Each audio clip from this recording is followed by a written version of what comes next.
Conéctate al sistema de emisoras Onda Digital las 24 horas del día. Desde la ciudad de Bogotá, Onda Digital. En la ciudad de Medellín, www.ondadigital.u.com. Un concepto diferente.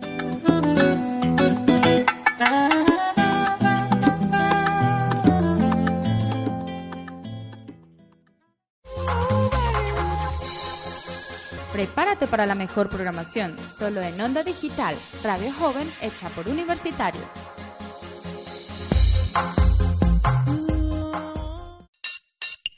Hello. Namaste. Aloha. Privet. Annyeonghaseyo. Hola. Hola.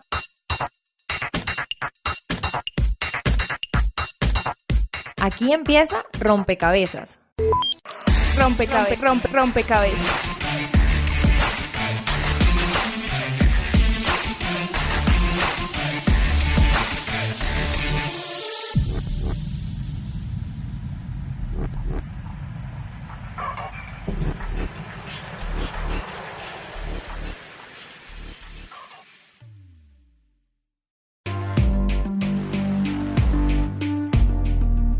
Divulgación científica en Rompecabezas.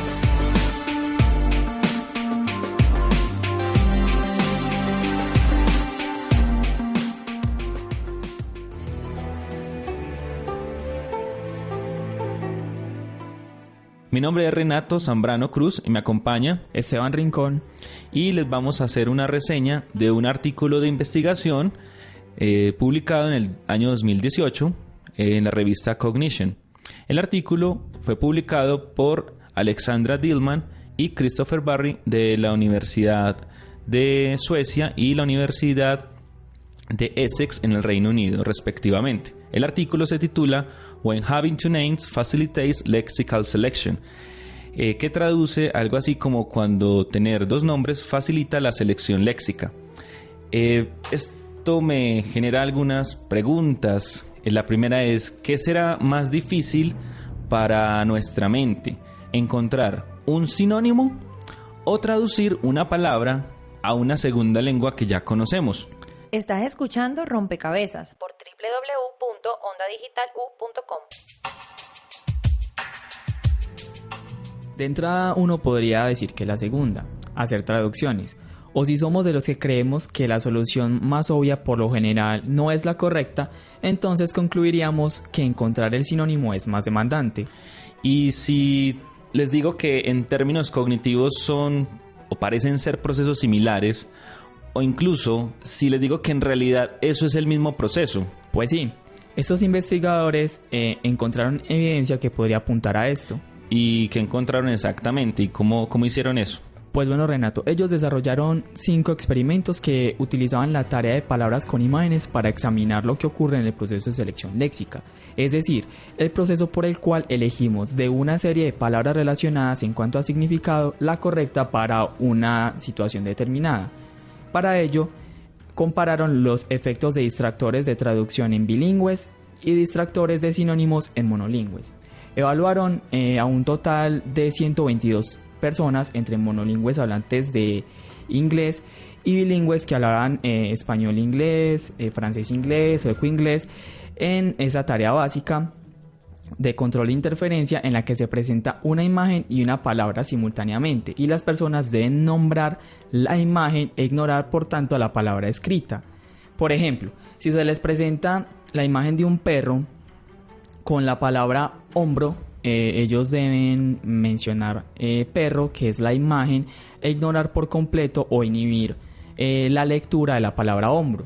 Es decir, siempre decir la imagen, ignorando la palabra escrita.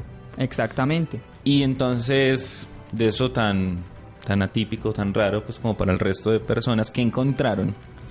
Bueno, en esas evaluaciones se encontraron resultados que los mismos investigadores describieron como sorprendentemente similares.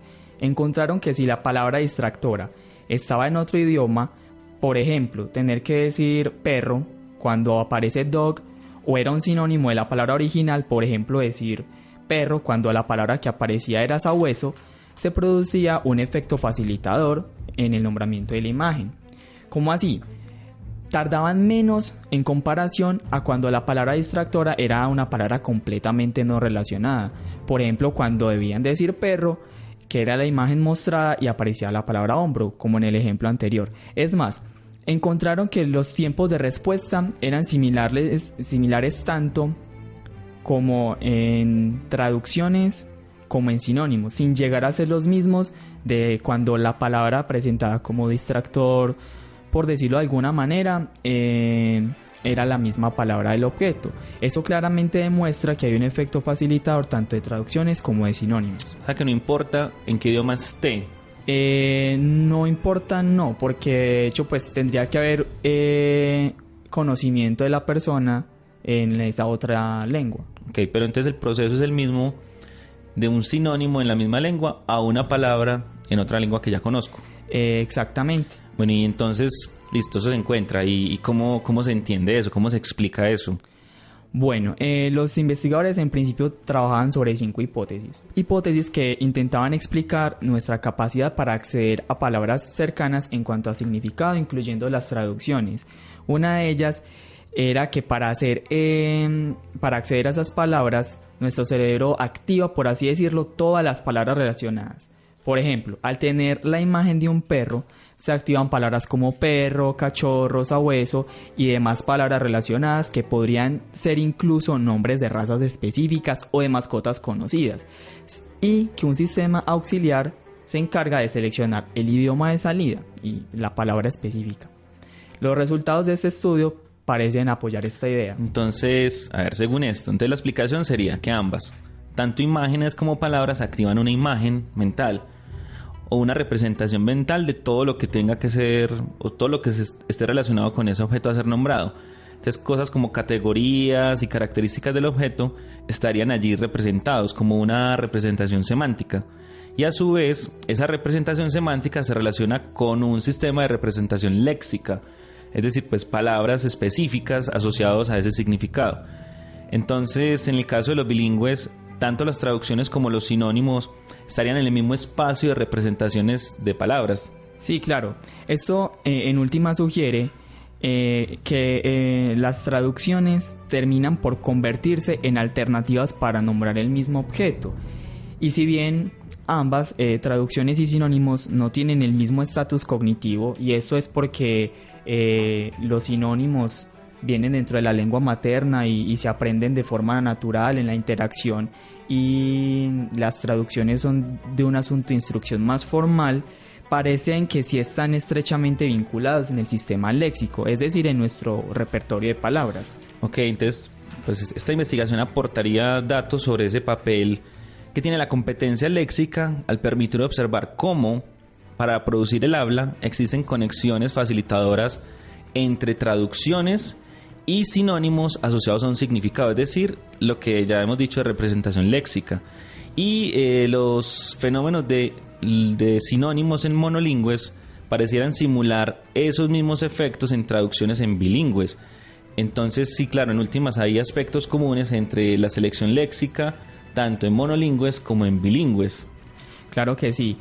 Es interesante este estudio porque finalmente entra a apoyar toda una línea de investigación que se está trabajando en comprender cómo son las redes semánticas, y vemos cómo esas redes semánticas también se nutren de esa información que adquirimos de otras lenguas cuando mediante instrucción formal accedemos a un segundo idioma.